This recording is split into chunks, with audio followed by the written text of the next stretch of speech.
Hello hi ಎಲ್ಲರಿಗೂ ಹೇಗಿದ್ದೀರಾ? ದೇವಿ ಚಾನಲ್ಗೆ ಸ್ವಾಗತ. ಬನ್ನಿ ಫ್ರೆಂಡ್ಸ್, ಇವತ್ತು ಸೂಪರಾದ ಒಂದು ವಿಡಿಯೋ ನಿಮ್ಮ ಮುಂದೆ ಮಾಡಿ ತೋರಿಸ್ತಾ ಇದ್ದೀನಿ. ತುಂಬಾ ಚೆನ್ನಾಗಿರುತ್ತೆ ಈ ಚಟ್ನಿ. ಒಣ ಮೆಣಸಿನ್ಕಾಯಿ ಚಟ್ನಿ. ಇದು ನಮ್ಮ ಉತ್ತರ ಕರ್ನಾಟಕ ಸ್ಪೆಷಲ್ಲು. ಮತ್ತು ಬಿಜಾಪುರ ಡಿಸ್ಟಿಕ್ ಅವರು ಈ ಚಟ್ನಿ ಇಲ್ಲದೆ ಊಟನೇ ಮಾಡಲ್ಲ, ಅಷ್ಟು ಚೆನ್ನಾಗಿರುತ್ತೆ. ಇದು ಬಿಸಿ ರೊಟ್ಟಿಗೆ, ಚಪಾತಿಗೆ, ರೈಸ್ಗೂ ಕೂಡ ತುಂಬಾ ಸೂಪರ್ ಅಂತ ಹೇಳ್ಬೋದು. ಇದನ್ನು ಹೇಗೆ ಮಾಡೋದು ಅಂತ ನಿಮಗೂ ಗೊತ್ತಾಗಬೇಕಾ? ಹಾಗಿದ್ದರೆ ಈ ವಿಡಿಯೋನ ಪೂರ್ತಿಯಾಗಿ ಸ್ಕಿಪ್ ಮಾಡದೆ ನೋಡಿ. ಮತ್ತು ವಿಡಿಯೋ ಇಷ್ಟ ಆದಲ್ಲಿ ಒಂದು ಕಮೆಂಟು ಹಾಕಿ ಮತ್ತು ಒಂದು ಲೈಕ್ ಕೊಡೋದು ಮಾತ್ರ ಪ್ಲೀಸ್ ಮರಿಬೇಡಿ. ಇವಾಗ ನೋಡಿ, ನಾನು ಒಣ ಮೆಣಸಿನ್ಕಾಯಿನ ತೊಗೊಂಡಿದ್ದೀನಿ.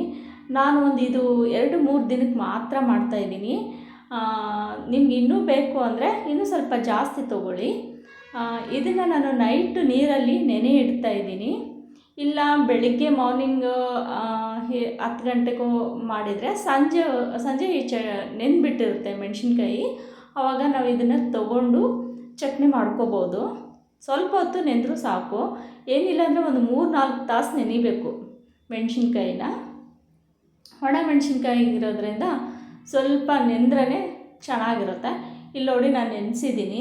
ಇದು ಕಲರ್ ಕೂಡ ನೋಡಿ, ಸ್ವಲ್ಪ ಖಾರ ಹೆಂಗೆ ಬಿಟ್ಕೊಳ್ಳಿದೆ, ಈ ಥರ ಎಷ್ಟು ನೆಂದರೆ ಸಾಕು. ಬನ್ನಿ ಇವಾಗ ಇದನ್ನು ಏನು ಮಾಡಬೇಕು ಅಂತ ತೋರಿಸ್ತಾ ಇದ್ದೀನಿ ನೋಡಿ. ಒಂದು ಮಿಕ್ಸಿ ಜಾರಿ ತೊಗೊಂಡು ನಾವು ಇದನ್ನು ಸಣ್ಣಗೆ ರುಬ್ಕೊಂಬರಬೇಕು. ಈಗ ನಾನು ಒಣ ಮೆಣಸಿನ್ಕಾಯಿ ಹಾಕ್ತಾಯಿದ್ದೀನಿ, ಅಂದರೆ ನೆನೆಸಿರೋ ಮೆಣಸಿನ್ಕಾಯಿ. ಫ್ರೆಂಡ್ಸ್, ಇದು ದೋಸೆ ಮಾಡಬೇಕಾದ್ರೂ ದೋಸೆಗೂ ಅಷ್ಟೇ ಮೇಲ್ಗಡೆ ಹಚ್ಚಿ ತಿಂದರೂ ಕೂಡ ತುಂಬ ಚೆನ್ನಾಗಿರುತ್ತೆ.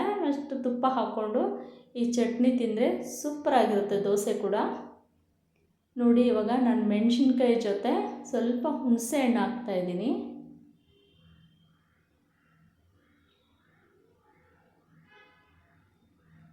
ಹುಣಸೆ ಹಣ್ಣು ಹಾಕಿದ ಮೇಲೆ ಇದಕ್ಕೆ ಬೆಳ್ಳುಳ್ಳಿ ಹಾಕ್ತಾಯಿದ್ದೀನಿ ನೋಡಿ.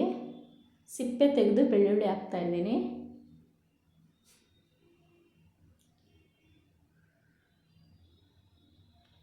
ಸ್ವಲ್ಪ ಬೆಲ್ಲ ಹಾಕ್ತಾಯಿದ್ದೀನಿ.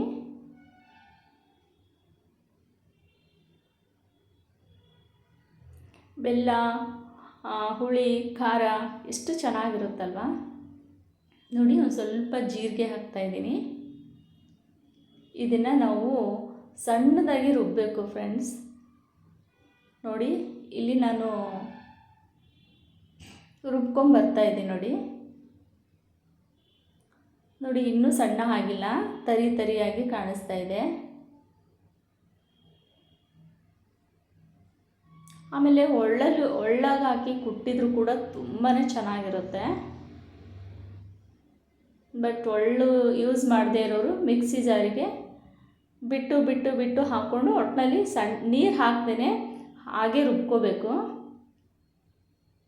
ಯಾಕಂದರೆ ಇದು ಒಂದು ವಾರ ಇಟ್ಟರೂ ಕೂಡ ಖಂಡಿತ ಈ ಚಟ್ನಿ ಕೆಡೋದಿಲ್ಲ. ವಾರ ಅಲ್ಲ, ತಿಂಗಳಾನುಗಟ್ಟಲೆ ಇಟ್ಟರೂ ಕೂಡ ಈ ಚಟ್ನಿ ಕೆಡೋದೇ ಇಲ್ಲ.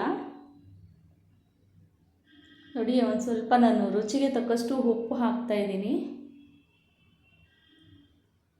ಇವಾಗ ನೋಡಿ, ಸಣ್ಣ ರುಬ್ಕೊಂಡಿದ್ದೀನಲ್ವ, ಇಷ್ಟಾದರೆ ಸಾಕು.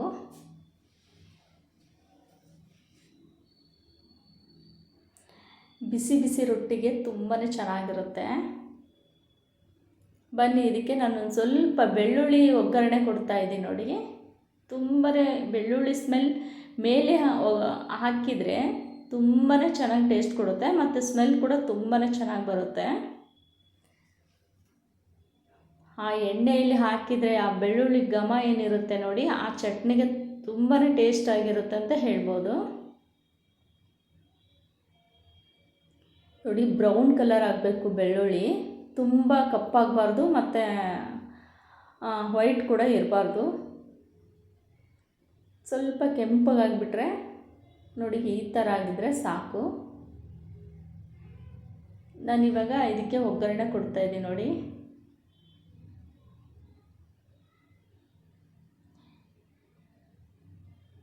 ನೋಡಿ, ಇವಾಗ ಒಣ ಮೆಣಸಿನ್ಕಾಯಿ ಖಾರ ರೆಡಿಯಾಗಿದೆ. ಈ ಖಾರ ನೀವು ಎಲ್ಲದಕ್ಕೂ ಯೂಸ್ ಮಾಡ್ಬೋದು.